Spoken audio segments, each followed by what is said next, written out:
Sebelum pelaksanaan pemaparan materi pelatihan, izinkan saya selaku pembawa acara menyampaikan secara singkat profil dari narasumber kita pada hari ini. Nama lengkap Musnuanda SAG.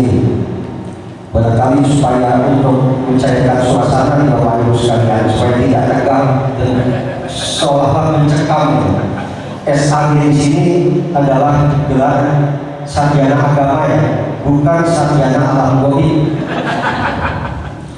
Tempat tanggal lahir di Sikawang, Kalimantan Barat, tanggal 2 Mei 1969. Pekerjaan saat ini guru madrasah Diniyah Jamiatus Sibyan, Pasar Rebo, Jakarta Timur sejak 9 Maret 1998 sampai dengan sekarang. Status beliau menikah dengan 1 orang istri dan 2 orang anak. Pendidikan Universitas Islam At-Tahiriyah Jakarta dan Pondok Pesantren Usuluddin Sikawang. Alamat tempat tinggal saat ini di Jalan Meli RT 01/09 nomor 29A, Kelurahan Cijantung, Kecamatan Pasar Rebo, Jakarta Timur. Selanjutnya marilah kita simak bersama pemaparan materi pemulasaran jenazah, sekiranya dapat diikuti dengan seksama. Dengan segala hormat kepada Ustadz Musnuanda kami persilahkan. Assalamualaikum warahmatullahi wabarakatuh.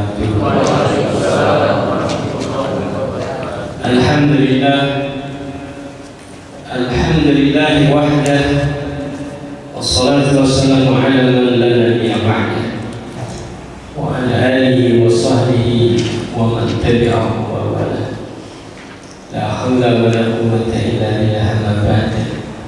Qala Allah ta'ala fi kitabihil karim, a'udzu billahi minasy syaithanir rajim. Alladzi khalaqal mauta wal hayata liyabluwakum ayyukum ahsanu 'amala wa huwal 'azizul ghafur. Wa qala aidan kullu nafsin dha'iqatul maut wa innama tuwaffawna ujurakum yawmal qiyamah faman zuhziha 'anil nar wa dakhala al-jannah faqad faz wa mal hayatud dunya illa mata'ul ghurur. Sadaqallahul 'aliyyul 'azim wa balagha rasulun nabiyil habib wal karim wa ala dzalika minasyaitonir wasyakirin walhamdulillahi rabbil alamin. Al-Mukarram Ketua PKM Masjid Al-Kautsar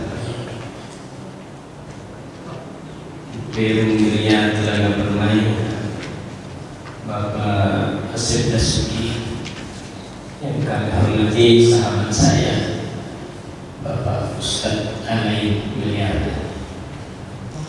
Kami hormati juga pada Ketua Panitia Bapak Haji Wadari. Kami hormati Bapak Ibu yang mohon maaf tidak disebutkan namanya satu persatu, namun tidak mengurangi rasa hormat kami dan takzim kami kepada bapak-bapak, ibu-ibu, para peserta pemulasaran jenazah di Masjid Al-Kautsar. Alhamdulillah wa syukurillah, kita panjatkan puji syukur kehadirat Allah Subhanahu wa taala. Salawat beserta salam senantiasa kita aturkan ke hadirat junjungan alam Nabi kita Muhammad sallallahu alaihi wasallam. Semoga senantiasa tercurah rahmat kepada beliau, kepada keluarga, kepada para sahabat-sahabatnya serta para pengikutnya hingga akhir zaman, insyaallah. Termasuk kita hadir pada kesempatan pagi hari ini dalam rangka sama-sama kita akan melaksanakan praktek pemulasaran jenazah. Namun sebelumnya kita akan sama-sama memaparkan apa-apa yang diperlukan di dalam pelaksanaan pemulasaran jenazah ini.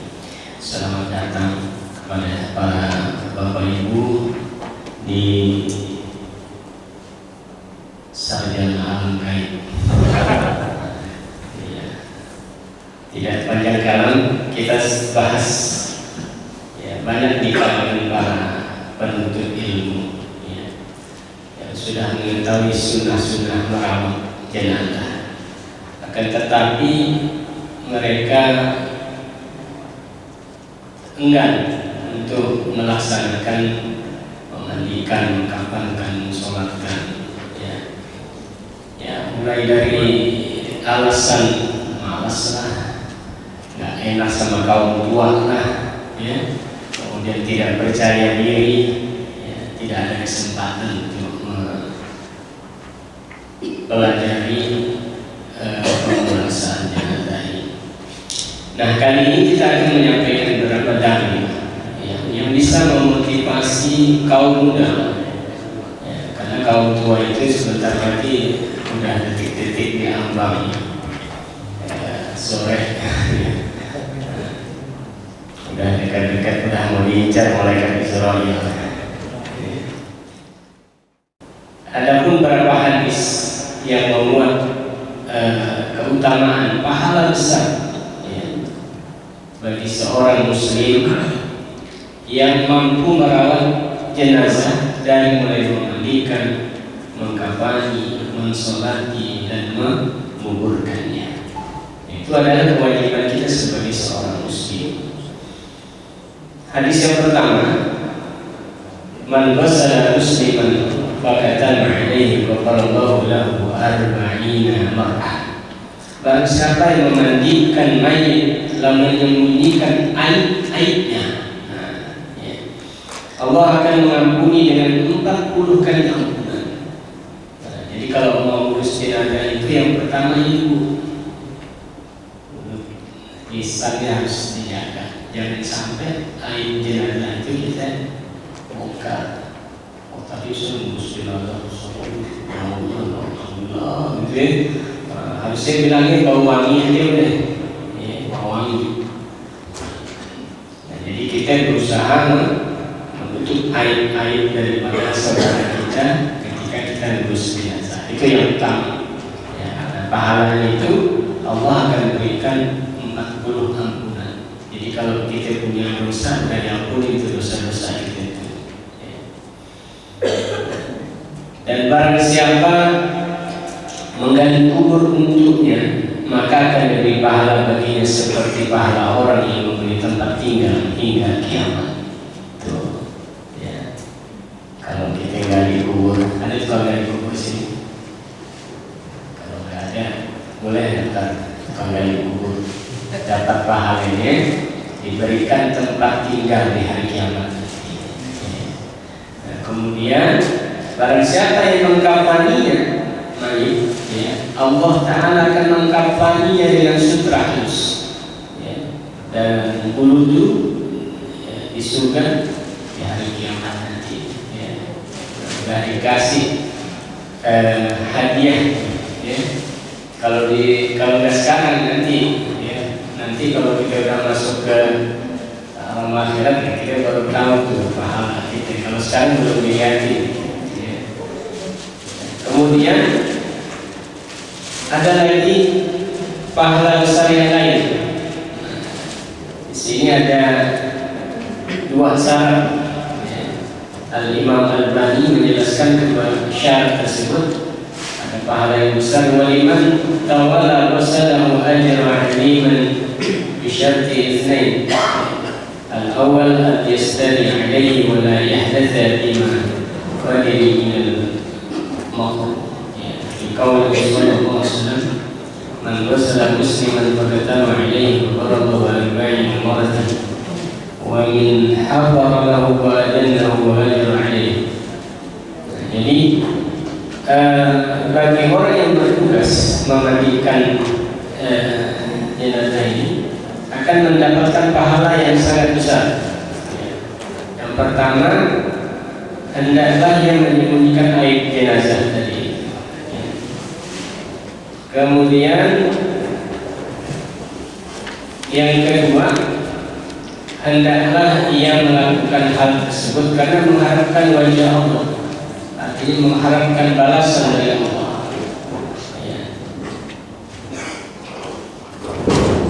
Tidak mengharapkan ucapan terima kasih orang lain, ya, atau hal-hal keduniaan lainnya.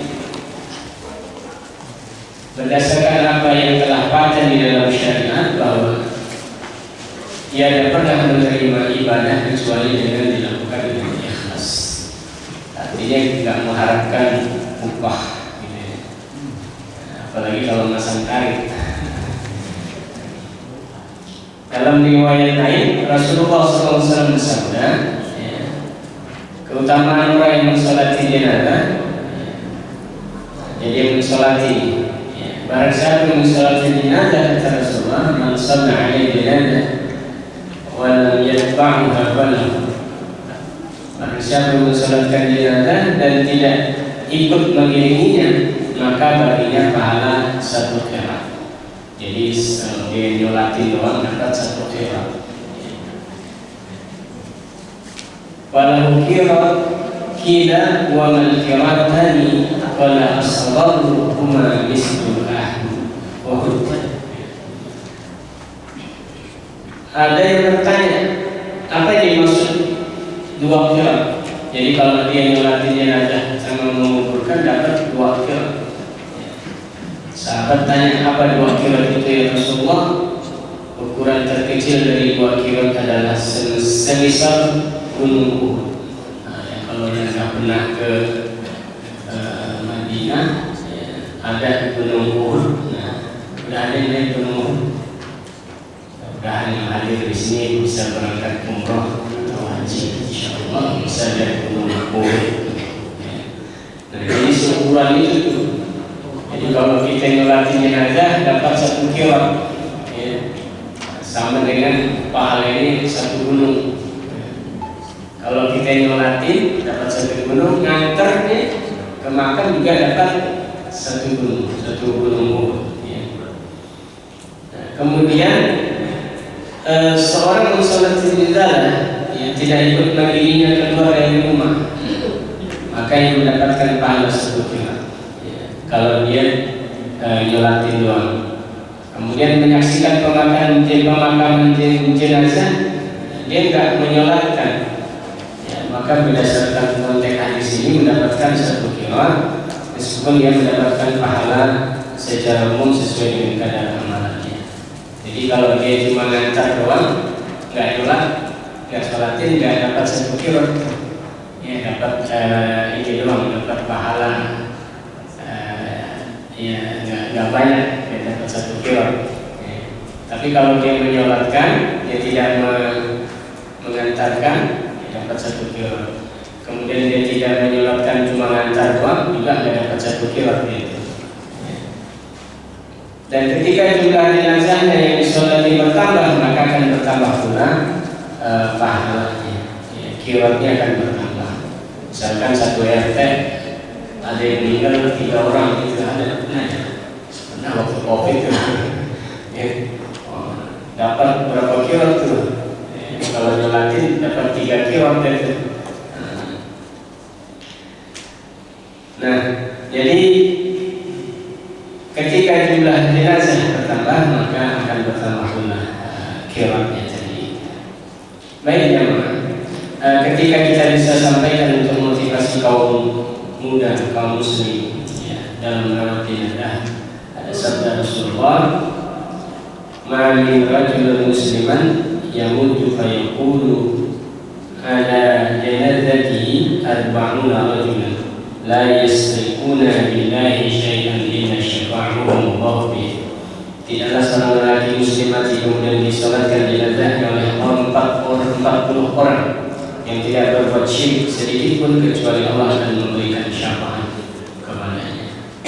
Jadi kalau kita disolatkan jenazah kita sama sahabat kita, orang yang bertauhid, yang tidak melakukan syirik kepada Allah, maka akan diberikan syafaat, ya, pertolongan nanti di yaumul qiyamah. Kemudian bagaimana hukum mengambil upah perawatan jenazah? Kadang-kadang saya ini sudah hampir 25 tahun ngurus jenazah ini. Pak, berapa Pak bayarannya? Saya bilang, saya malu sama Allah kalau saya minta pahala saya kurang, ya kan? Kalau saya nggak minta kebangetan juga nih, kalau nggak ngasih mah kebangetan, ya. Tapi nggak sampai segitu. Artinya, kalaupun kita meminta itu berkurang itu pahalanya. Ya harusnya tadi dapatnya 1 kirot, setengah kirot kali ya. Jadi nggak utuh jadi dapatnya karena kita masang tarif. Ya. Jadi sebaiknya kalau kita diupah boleh diambil, tapi nggak boleh meminta. Jika upah ini ya, dari Imam Ibnu Husaini radhiyallahu anhu, jika upah ini diberikan dengan tanpa dipersyaratkan, tanpa memasang tarif, maka tiada keraguan akan bolehnya hal tersebut. Ya, karena itu menjadi mukafah balas budi bagi si perawat jenazah atas amalnya. Nah, barang siapa berbuat baik kepadamu, maka balaslah budi kepadanya. Gitu. Adapun jika upah ini dipasang tarif, maka tidak diragukan hal tersebut bisa mengurangi pahalanya dari si perawat jenazah. Baik para jamaah, adapun berkaitan dengan perawatan jenazah untuk orang kafir, ya. Nah, ini gimana? Kecuali jika memang tidak ada orang lain untuk mengurus jenazahnya, boleh kita urus. Ya. Tapi kalau misalkan udah ada yang mengurusnya, ya kita nggak boleh mengurus jenazah orang kafir. Nah, di sini ada dalil dari Lajnah Daimah atau kondisi fatwa Kerajaan Saudi. Apabila ada dari kalangan orang kafir yang telah melaksanakan penguburan mayatnya, maka tidak boleh lagi muslimin untuk bertanggung jawab atas penguburan mereka dan tidak turut serta tolong-menolong bersama orang-orang kafir di dalam menguburkan jenazah tersebut, atau menemani mereka di dalam mengantarkan jenazah disebabkan mengamalkan kepatuhan terkait politik sekarang. Wah, ada jenazah saudara kita yang non muslim meninggal, kita ikut-ikutan, itu nggak boleh, Pak. Ya, nggak boleh. Ya, maka sesungguhnya hal tersebut tidak diketahui asalnya dari Rasulullah SAW, tidak pula dari Khulafaur Rasyidin. Bahkan Allah melarang Rasulullah SAW berdiri di atas kubur Abdullah bin Ubay bin Salul. Ya, Allah mengabarkan sebab larangan tersebut adalah karena kekafirannya. Ya, jadi nggak boleh kita hadir di ketika jenazah orang kafir meninggal itu. Berdiri pun nggak boleh di kubur mereka. Wala tasila ala ahadin minhum ma ta'abadan wala taqum ala qabrihi innahum kafaru billahi wa rasulihi wa matu wa hum fasiqun. Dan janganlah kamu sekali-sekali mensolatkan jenazah orang yang mati di antara mereka, dan janganlah kamu berdiri di kuburnya. Itu larangan. Sesungguhnya mereka telah kafir kepada Allah dan Rasulnya, mereka mati dalam keadaan fasik. Ya. Nah, adapun apabila tidak ditemukan dari kalangan kafir untuk menguburkannya, maka kaum muslimin berkewajiban untuk menguburkannya, ya, tapi tidak mensolatkannya, ya, disolatin. Kemudian Nabi SAW, ya, ada korban Badar dari pihak kafir.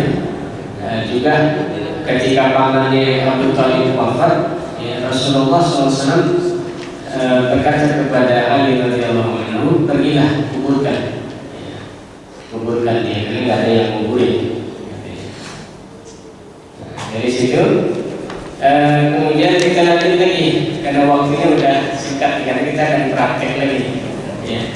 Nanti akan berkembang ketika ada jamaah yang bertanya bagaimana uraian selanjutnya. Uraian mengenai fikih tajhiz al-janazah, pengurusan jenazah secara ringkas beserta dalil-dalil keterangannya. Yang pertama, ketika kita mendapati saudara kita meninggal, kita lihat jenazahnya.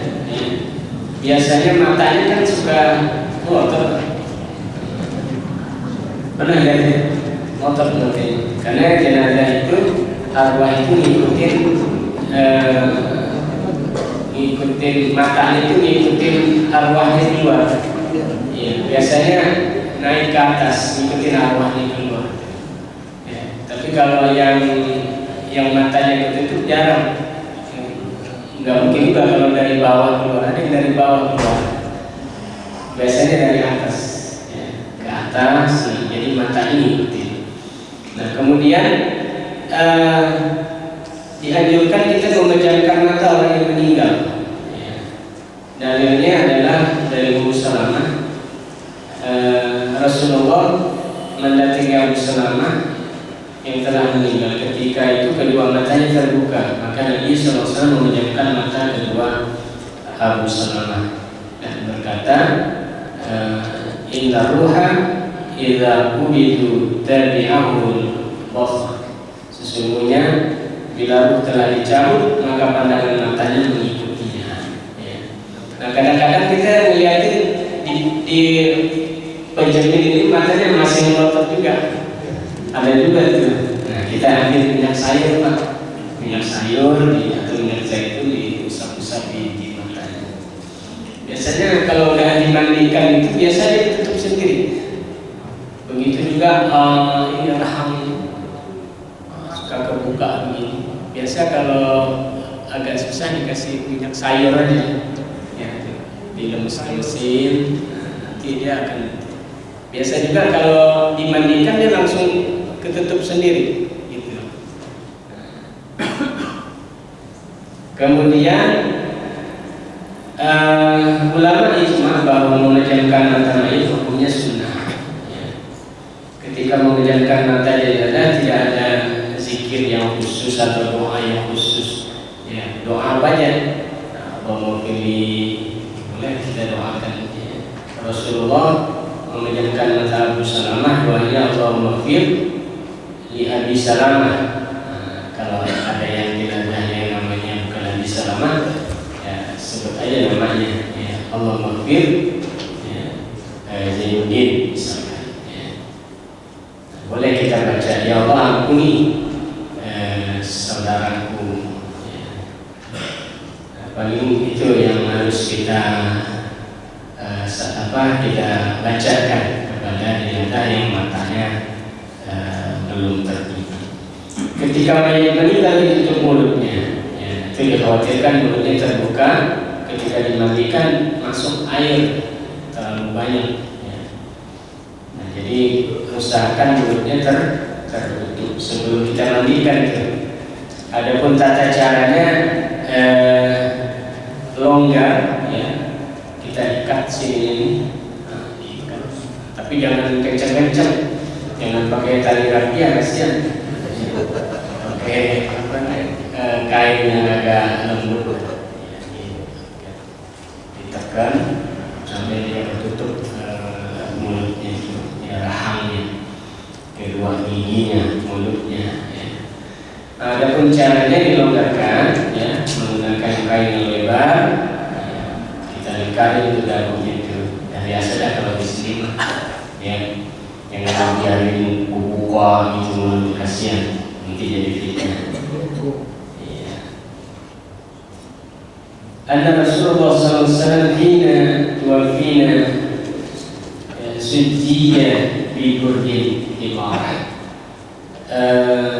Rasulullah, ya, ketika beliau wafat, beliau ditutup dengan kain hibrah, sejenis kain Yaman yang bercorak. Kemudian dianjurkan bersegera mempersiapkan mayit untuk dikubur. Jangan sampai jenazah itu dibesokin segala macam. Ya. Karena ada hadis Rasulullah, asrihu bil janazati fa in taku salihatan fakhirun تقدمنا وإن يقصوا ذلك شر تدعونه عنه رقبكم. Percepatlah pengurusan jenazah. Jika orang yang saleh di antara kalian, maka akan jadi kebaikan baginya jika kalian percepat. Jika ia orang yang bukan demikian, maka keburukannya lebih cepat hilang dari pundak-pundak kalian. Tuh, ya. Kalau orang soleh dipercepat, maka akan mempercepat kebaikan bagi dirinya. Tapi kalau orang yang nggak bagus, orang yang ahli maksiat, kita biarin sampai bermalaman, ya, maka kita akan memikul dosa-dosa dia di pundak-pundak kita. Makanya jangan di alasannya nunggu saudaranya di kampung belum datang, ya nggak apa-apa sih. Cuma kalau nunggu juga nggak ketemu juga, itu bisa diajak ngobrol, udah mati. Kadang-kadang kan begitu. Nah, lebih baik dipercepat, jangan sampai dilama-lamakan untuk pengurusan jenazah. Nah, hukum memandikan jenazah, ya, memandikan mayit hukumnya fardu kifayah berdasarkan hadis dari Abu Abdullah bin Abbas. Ya. Jadi ada seorang laki-laki yang sedang wukuf di Arafah bersama Nabi, tiba-tiba ia terjatuh dari hewan tunggangannya lalu ia meninggal. Maka Nabi mandikan dia dengan air dan dari daun bidara, kafani dia dengan 2 lapis kain, jangan beri minyak wangi dan jangan tutup kepalanya. Dan itu yang bagi orang yang wukuf di Arafah meninggal, kita nggak usah kasih wangi-wangian lagi, karena nggak boleh pakai wangi-wangian kalau di waktu saat wukuf.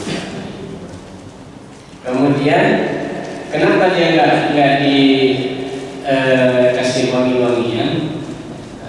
Karena ya Allah Taala akan membangkitkan di hari kiamat dalam keadaan bertalbiyah. Kemudian salah seorang dari putri Nabi meninggal, yaitu Zainab, maka beliau keluar dari dan bersabda, mandikan dia 3 kali atau 5 kali atau lebih dari jika kalian menganggap itu perlu, dengan daun bidara. Punya daun bidara sih? Ada. Nah, itu nanti ibu-ibu tanam yang banyak nggak apa-apa. Itu biasa buat netralisasi bangsa jin itu kadang-kadang suka nongkrong, ya. Biasanya udah meninggal masih panas gitu badannya, ya. Tapi kalau udah dikasih daun bidara dia netral lagi, bagus lagi. Nah, ibu bapak yang suka kesurupan itu kasih daun bidara juga, ya, keluar jinnya itu, tersiksa dia karena daun bidara tadi. Ya.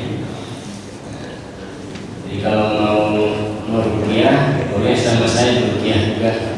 Jadi mandikan aja pakai daun bidara. Jadi nggak cuma orang meninggal yang dikasih daun bidara, orang yang mau menetralisasikan keadaan dirinya biar seger pakai daun bidara. Diminumkan juga. Jadi kalau diminum 5 lembar. Nah, 5 lembar kita rebus dengan air 1 gelas. Nah, kita minum airnya. Nanti reaksinya itu kalau ada jinnya keluar. Iya, pakai daun bidara. Di dalam sofa itu memandikan jenazah juga pakai daun bidara. Nah, kemudian kita singkat aja deh. Nanti prakteknya kita akan laksanakan dengan lebih panjang durasi waktunya. Ya. Kemudian ada jenazah laki-laki dimandikan oleh orang laki-laki, ya. Kalau wanita juga dimandikan oleh wanita, ya. Boleh nggak kalau suaminya ikut mandikan istrinya? Boleh. Ya, biasanya itu sama mandi di kamar yang sengok. Suaminya meninggal, istrinya yang mandikan, boleh.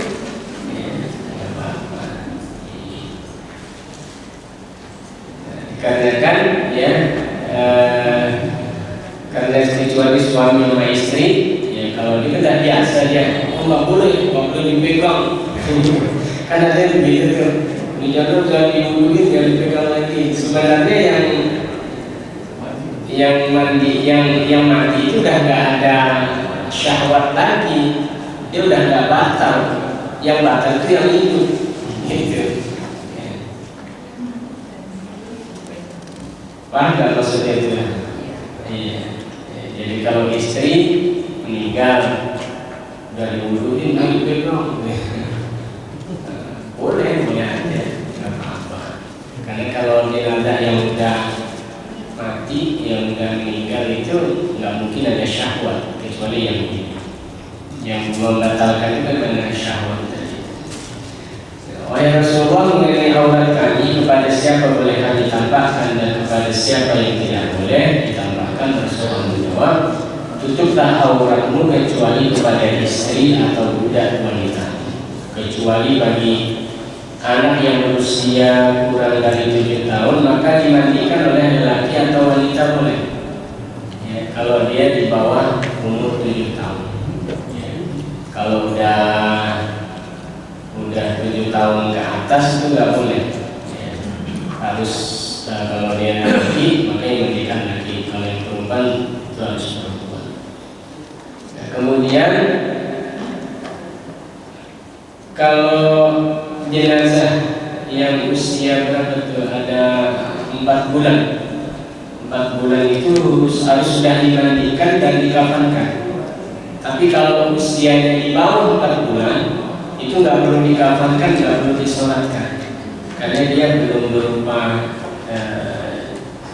janin yang sempurna, karena belum ditiupkan. Jadi beda kalau jenazahnya kurang 4 bulan, ya dia belum ditiupkan ruhnya. Tapi kalau dia usia 4 bulan itu harus dimandikan dan dikafankan, juga disolatkan. Baik, perangkat memandikan mayit. Ada perangkat yang dibutuhkan untuk memandikan mayit, diantaranya sarung tangan, ya, kemudian kita untuk menjaga najisnya, ada kotoran dari penyakit nanti.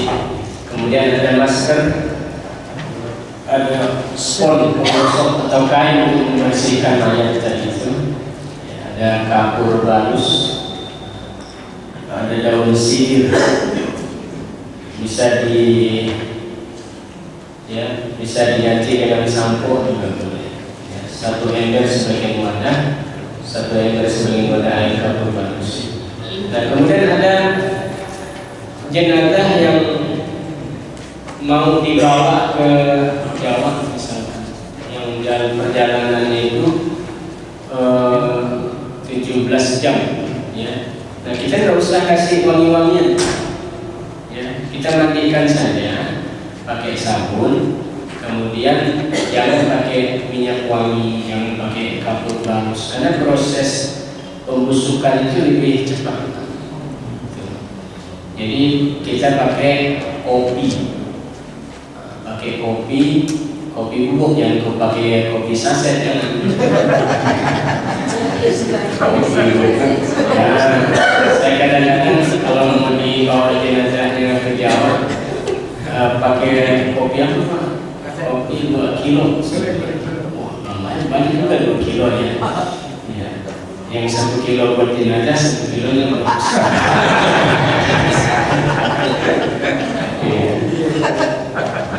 Ada juga sekilo, Pak, padahal kita bercanda.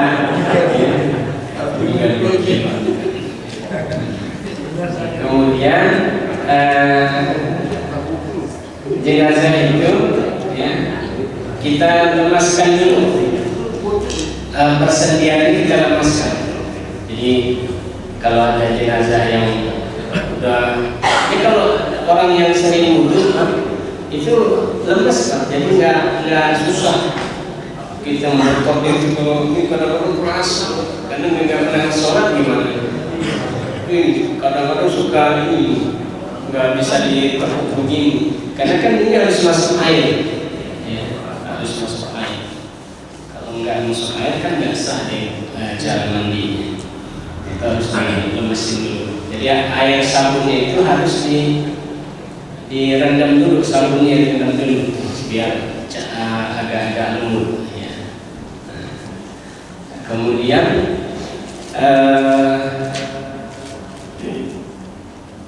melemaskan persendian, yang melemaskan persendian. Kemudian jangan sampai menyakiti jenazah. Nah, kadang-kadang ada jenazah yang sudah 3 hari baru ketahuan, itu jangan dimandikan, jangan, kasihan. Ya, kita cukup aja kita tayamumkan boleh, ya, ditayamumkan boleh. Karena kalau merusak jenazah itu sama juga kita menyakiti jenazah ketika hidup. Gitu ya. Kita pecahkan tulangnya saja, kata Nabi, sama juga kita memecahkan tulangnya ketika hidup. Ya. Nah, jadi mereka masih merasakan. Kalaupun ada yang darah masih mengalir, nah itu jangan sampai jangan sampai dibiarkan, ambil plester. Ketika sudah dimandikan selesai, kita lap, kasih kapas, di plester, gak apa-apa. Kemudian ada lagi yang saya alami ketika jenazah transfusi darah, yang masuk ke leher sini, apa namanya itu? Cuci darah. Ya, cuci darah. Ya. Itu jangan sekali-kali dicabut, Pak, selangnya itu. Karena kalau sekali-kali dicabut itu darahnya nggak berhenti. Ya.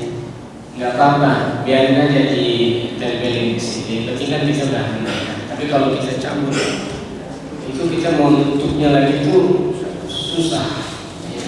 Saya pernah pengalaman karena keluarganya ingin supaya itu dilepas. Saya coba lepas, begitu lepas, waduh, kerepotan juga ya. Sampai saya dibantu sama tim dokter juga, dimasukin kapas, dikasih plester, itu pun masih keluar juga. Ya. Nah, jadi kalau ada selang yang nempel, nyambung ke jantung, ya, jangan sampai dicabut. Ya, biarin apa kita mandikan. Ya. Jadi kita menyakitkan jenazah juga tidak boleh. Sama dengan kita memecahkannya ketika tulangnya dipecahkan, sama juga kita memecahkan tulangnya ketika hidup. Ya. Kemudian ada lagi untuk melepaskan pakaian yang memang sulit dilepaskan. Ya. Nah, caranya nanti kita gunting dulu. Misal bajunya kita gunting di sini, ya, jangan ditarik gitu, Pak. Kasihan jenazah ditarik kan kena kulitnya kan kasihan. Nah, jadi kita gunting dulu, gunting bajunya, ya, kemudian kita balik, ya, kita masukkan ke pakaiannya ke dalam, kita balik lagi, kita baru kita ambil. Jangan langsung ditarik. Ya. Cara membuka kain jenazah nanti. Nah, kemudian teknis pemandian yang pertama kita niat membaca basmalah. Cukup Bismillahirrahmanirrahim nggak ini mas. Kalau mau doanya itu ada saya tulis. Kalau buat laki-laki nawaitul musnah hadzal mayyiti lillahi ta'ala. Cukup itu. Kemudian kalau perempuan nawaitul musnah li hadhil mayyitati lillahi ta'ala. Nah, kalau enggak cukup baca bismillah. Nah, itu dah kita niat memandikan, mulai kita menyiram dari sebelah kanan jenazah, kemudian ke kiri, kemudian ke kepala. Nah, kalau kita mandi juga begitu, Pak. Mandi hadas besar itu jangan langsung ke kepala. Ya. Nabi suruh ajarkan supaya siramnya sebelah kanan dulu, kemudian sebelah kiri, baru kepala. Kalau langsung kepala, kata Imam Nawawi, nanti bisa bikin sakit kepala. Karena hawanya masih panas, kita siram kepala. Gimana sih kalau mesin lagi panas disiram, itu kan keluar asap terus. Juga dengan tubuh kita. Ya, jadi jenazah itu juga sama diperlakukan seperti kita mandi. Ya. Nah, kemudian perbanyak air ketika pengurusan jenazah. Jadi jangan sampai air itu kesendat-sendat, ya. Atau air yang mustahmal, yang sudah terpakai dipakai lagi. Makanya dari bak mandi agak jauh. Ini jangan sampai dekat. Kalau dekat nanti bak mandi sama air yang digentong masuk jadi mustakmal, ya, nggak sah buat dia mandi jenazah nanti. Ya. Dan kemudian air yang diserap terus mengalir supaya nanti ketika airnya habis diselam tetap ada. Kemudian setelah kita mandikan, ya, kita agak angkat jenazah, diangkat, ya, agak setengah duduk lah. Nah, baru kita urut, itu perutnya itu diurut. Nanti kita praktikkan, ya. Nah, jadi selangnya itu agak dimasukkan ke duburnya, masuk. Jadi airnya masuk, nanti sirkulasi kotoran yang ada di dalam perut jenazah itu bisa keluar maksimal, keluar gitu, ya. Nah, jadi kalau dulu saya sendiri dulu belajarnya otodidak gitu kan. Nah, karena banyak pengalaman teman-teman yang di rumah sakit usaha, oh ini cara Pak, jadi dimasukin selang, tekan pakai sabun, keluar dulu gitu. Karena ini harus bersih Pak, masuk ke duburnya, masuk sini, ya, semata cincin kita itu. Nah, jadi harus hilang rasa, hilang warna, hilang baunya, bersih, suci, mensucikan. Nah, jadi duburnya itu kotorannya harus bersih. Karena kalau nggak bersih kita tanggung jawab. Karena awal kita hadir di dunia kan bersih suci, ya, kembalinya juga harus bersih suci. Jangan sampai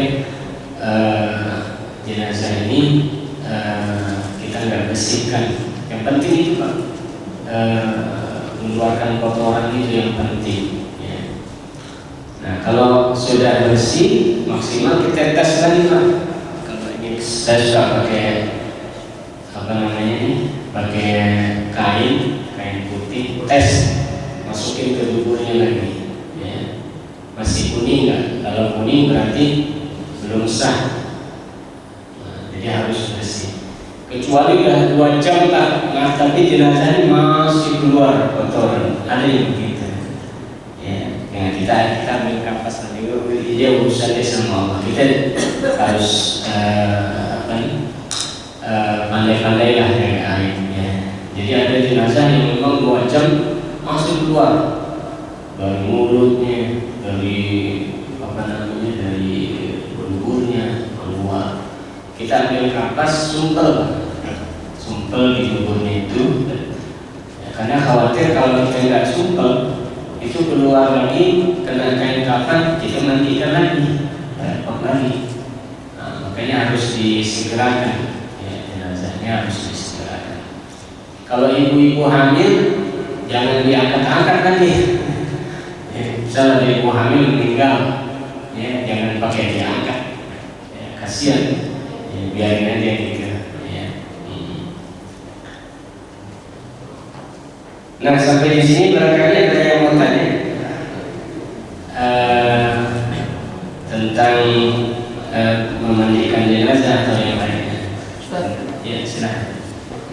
Kalau anak laki-laki boleh nggak memandiin ibu yang perempuan yang sakit, ibu mertua yang perempuan? Menantu Laki-laki, ya, memandikan, ya, ibu mertua yang perempuan. boleh, karena menantu itu sama ukurannya dengan anak. Ya, nggak mungkin juga. Jadi yang batal wudhu itu kan yang bukan muhrimnya. Nah, kalau menantu itu udah hitungannya udah anak. Tapi ada nggak mertua nikah sama menantu? Nggak ada kan?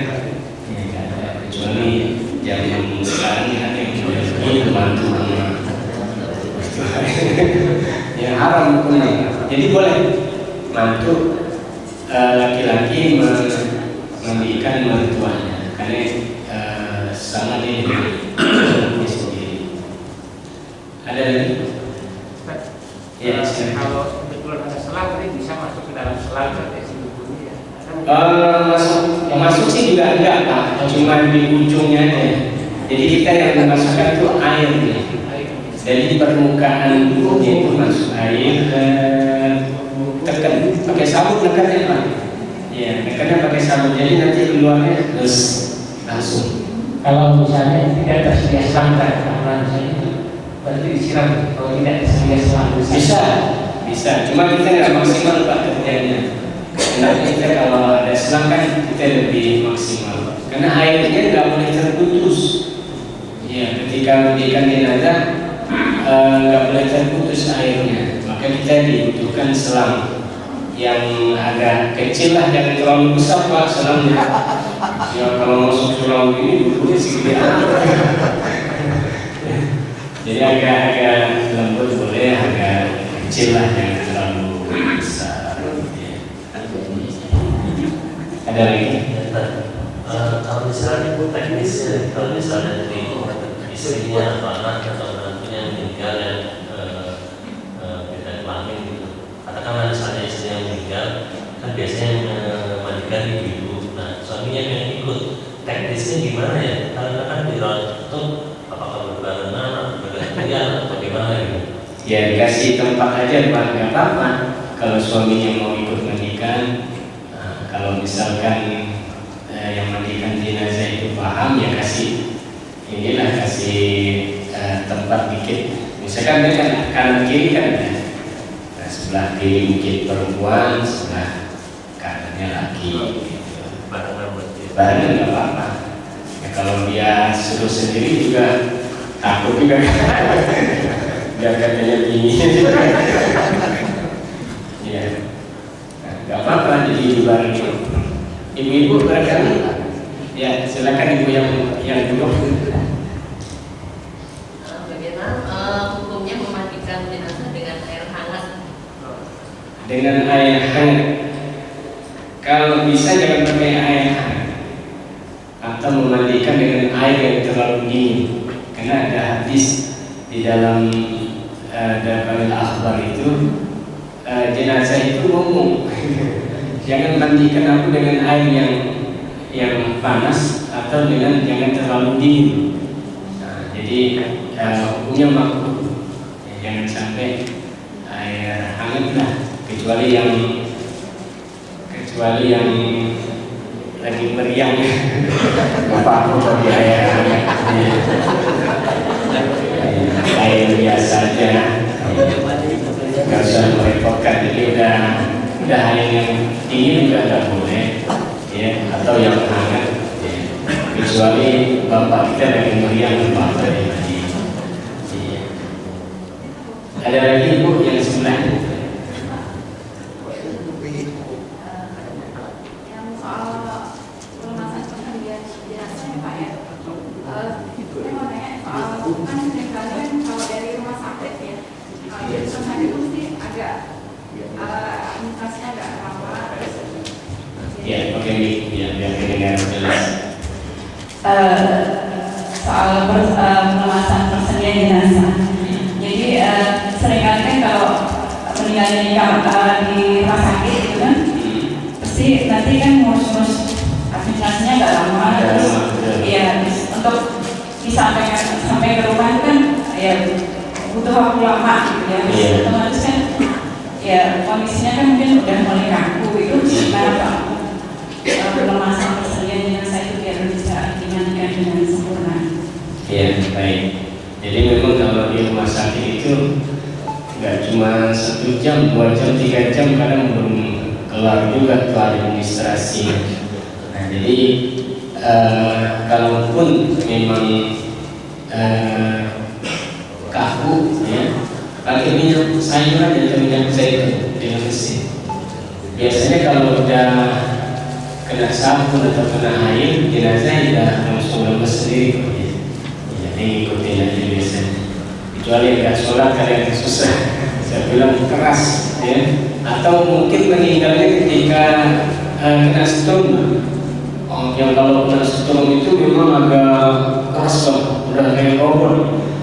Sulit kita mau betot ya mas tangannya, supaya maksudnya kan dia kena air, karena kalau jenazah intinya jangan sampai air yang harusnya kena ke tubuhnya itu kita terhalang dengan kulitnya. Kemudian kalau ada karet-karet yang bekas di rumah sakit itu, nah itu dibuang juga itu. Ya, jangan sampai menghalangi air ke kulit tadi.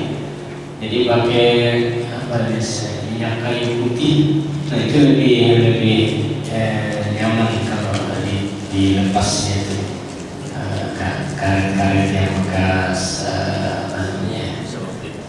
hansaplast ya. Barangkali itu Ibu ada lagi, silakan. Kalau enggak kita langsung praktek aja. Oh ya silakan. Sedikit nambahin terkait yang aku tadi, udah secara anatomi tubuh. Secara anatomi tubuh itu kan 2-6 jam itu kan tubuh otomatis kaku. Baru saya jenazah.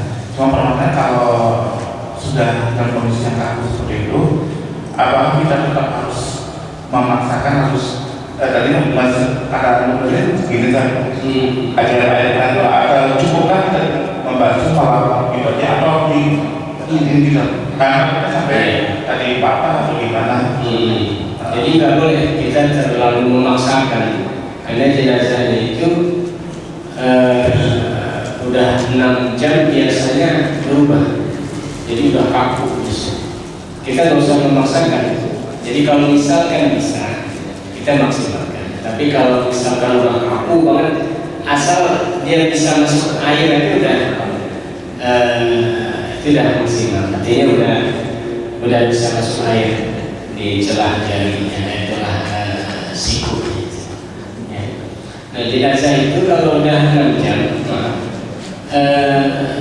jangan sampai misalkan kita udah ngurus jenazah, jangan sampai kita biarkan belum disolatkan, padahal dia mau dibawa ke luar kota misalkan. Jadi kita mandikan, kemudian langsung disolatkan. Kenapa? Karena jenazah nanti udah 6 jam itu berubah. Jadi kalau kita udah mensolatkan, itu udah lepas kewajiban kita. Ya. Betul. Jadi 6 jam itu udah berubah, jenazah udah kaku. Ya. Nah, tergantung tadi.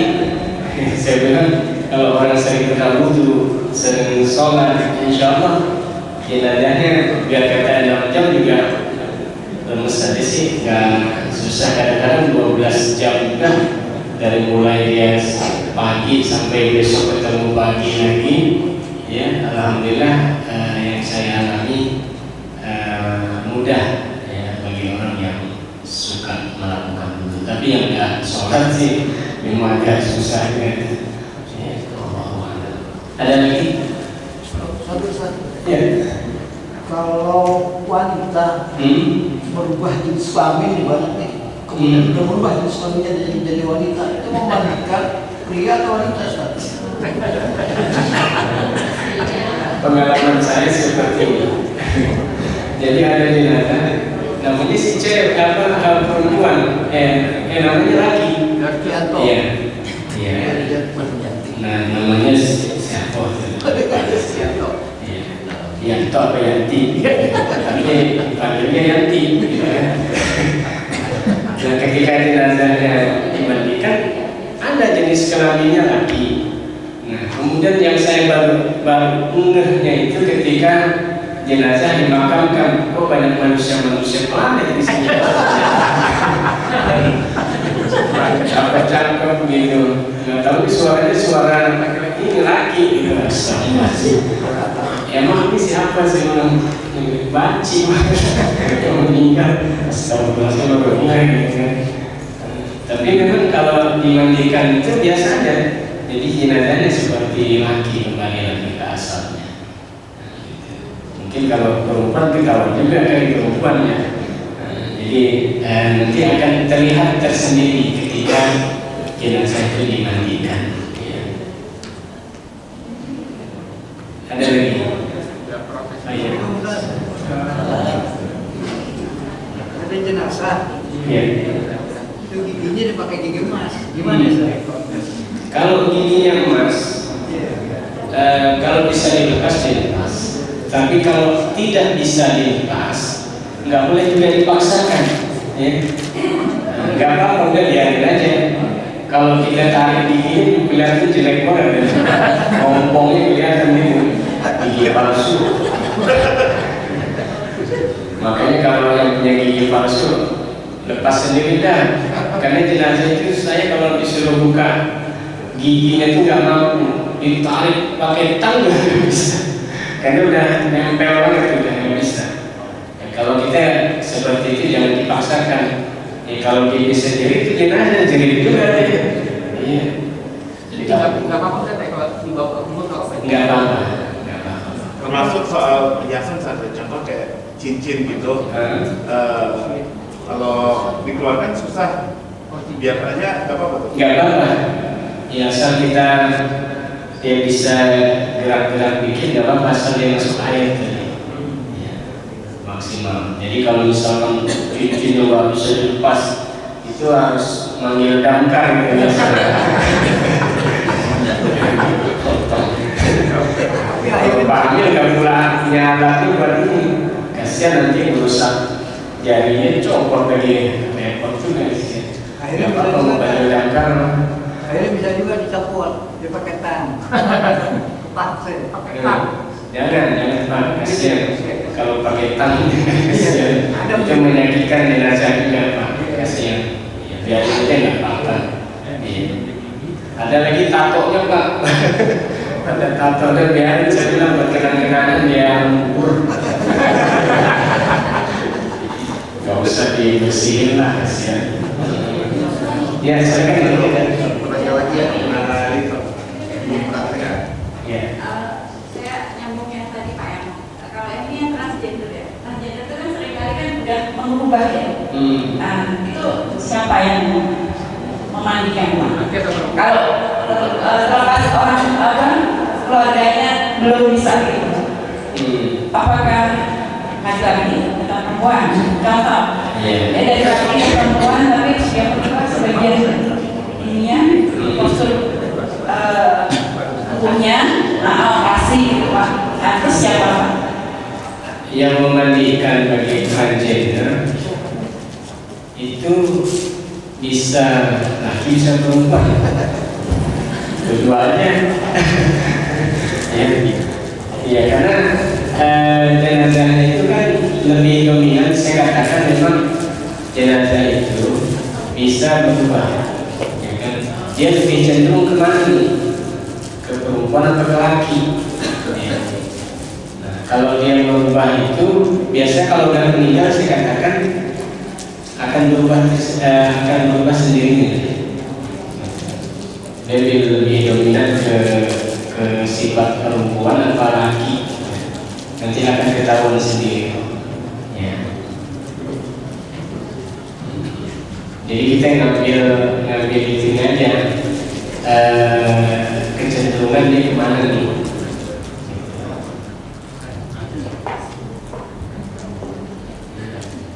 Ya boleh laki, boleh perempuan, nggak apa-apa sih. Kalau udah begitu. Asalnya gimana?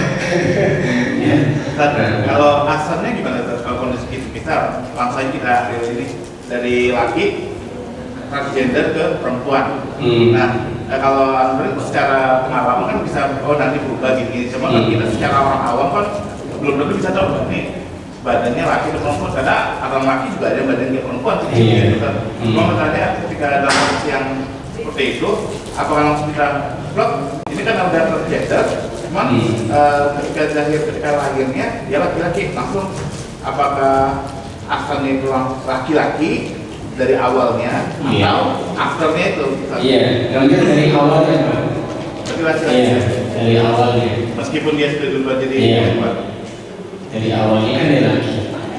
Karena manusia lahir kan bukan maunya kita, maunya Allah kan, dia laki atau perempuan. Bapak, ibu pernah pesen nggak jadi laki atau jadi perempuan?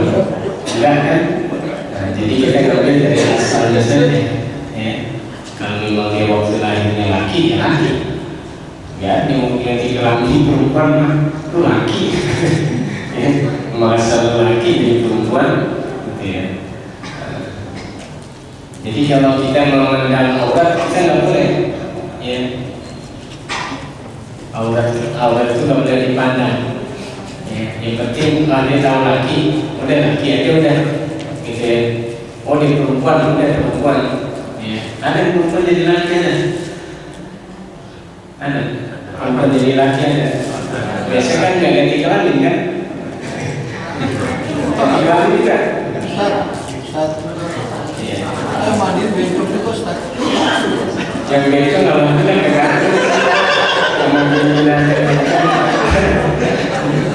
Iya. Jadi ada spesialis. Ya baik. Sampai di sini ada lagi kalau udah kita langsung praktek. Saya ada Pak. Ini saya mau nanya, kalau lagi malam tapi tidak ada air gitu, sama mandikan itu bagaimana?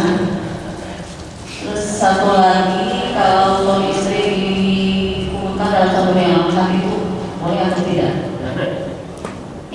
Tadi pertama gimana dulu? Yang pertama bilang tidak ada air. Enggak ada. Kalau kita tidak ada air itu mau pakai air atau tidak digunakan? Oh. Jadi kalau jenazah dalam kondisi nggak ada air, boleh kita tayamum aja. Ya, boleh ditayamumkan. Nah, kalaupun ada satu suami istri yang mau satu yang nggak ada, itu masalah. Ya, nggak mungkin juga dia berantem di dalam. Ya. Jadi kalau misalkan dikubur satu yang nggak apa-apa. Ya. Nggak jadi larang. Ya. Atau mungkin ditumpuk ya, sama suaminya sama istrinya ya. Mereka udah gak ada syahwat kok ya. Ada orang lain punya syahwat kan nggak ada, nggak apa-apa dikuburkan secara bersamaan ya, namanya sius mati itu ya. Tapi kadang-kadang jarang yang mau sius mati. Nah kalau bininya mati, laki kagak mau mati, mau kawin lagi. Kali ini si mati namanya, laki belum apa, suami istri mati dikuburkan bareng, namanya si mati. Ya. Kebanyakan kan istrinya mati, lakinya kawin lagi. Ada lagi Bu? Kalau enggak kita harus praktek aja kan ya. Ya karena waktunya ada jam 10, 1 jam kita bikin kain kapan. Nanti memandikan. Nah, alhamdulillah saya tadi bawa ini modelnya Pak Uci. Pak Uci itu sopir angkot Cisalak. Iya, sopir angkot. Tapi udah 2 kali saya mandikan jenazahnya di kampanye. Saya nggak apa-apa, enggak. Saya bilang kalau mereka Israel datang, bilang aja udah dimandikan sama. Tidak dikabarkan ya, cuma belum disolatin sama dikuburkan doang.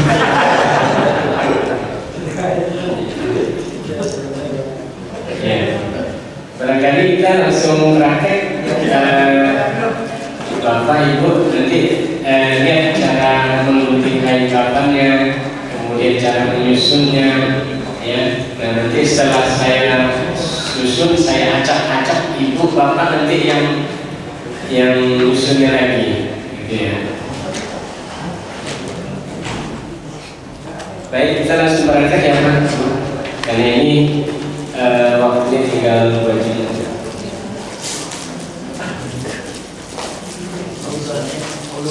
Yang non alkohol pengganti dari minyak ini. Biasanya ini wangi, cuma khawatir ada alkoholnya, tapi nggak apa-apa.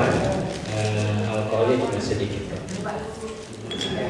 Kemudian ada kapas